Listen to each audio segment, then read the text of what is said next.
Many of us are wandering the earth, accomplished in many ways, capable of fulfillment at many points, but with a fundamental wound that stops us from becoming who we truly might be.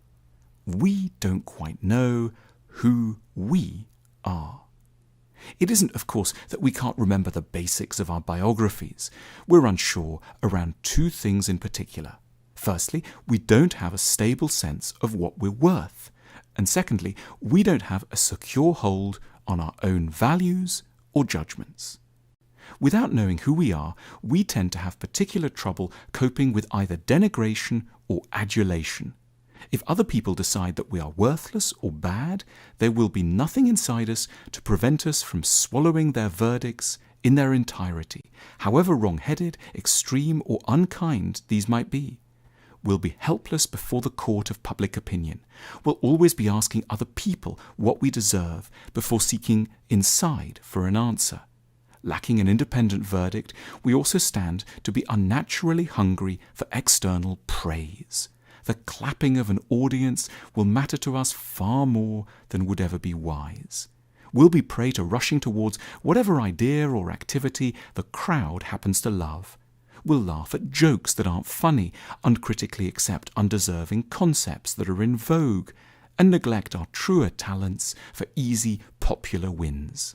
We'll trail public opinion slavishly, constantly checking the world's whims rather than consulting an inner barometer in order to know what we should want, feel, and value.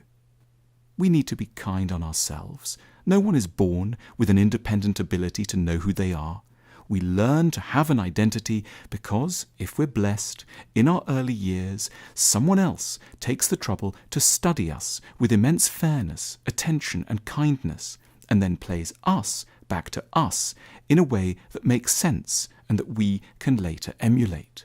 They give us the beginning of a true portrait of our identity, which we can then take on and enrich over the years and use as a defense against the distorting verdicts from hurried or ill-intentioned others.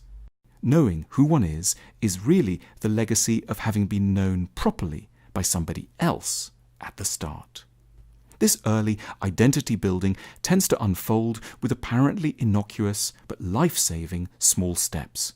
"Oh, that must really have hurt," a parent might say in response to an upset, thereby validating an infant's own feelings. Or, "It's okay not to feel happy on your birthday," the parent might say at another point, delicately upholding an infant's less typical response to certain events. Ideally, the child isn't just known, he or she is also interpreted as likable. A good parent offers generous interpretations. They're on the side of the child and are always ready to put the best possible gloss on moments of ill temper or of failure, which forms the basis upon which resilient self-esteem can then later emerge.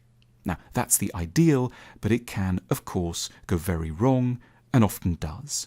A parent may offer mirroring that is out of sync with the reality of the child.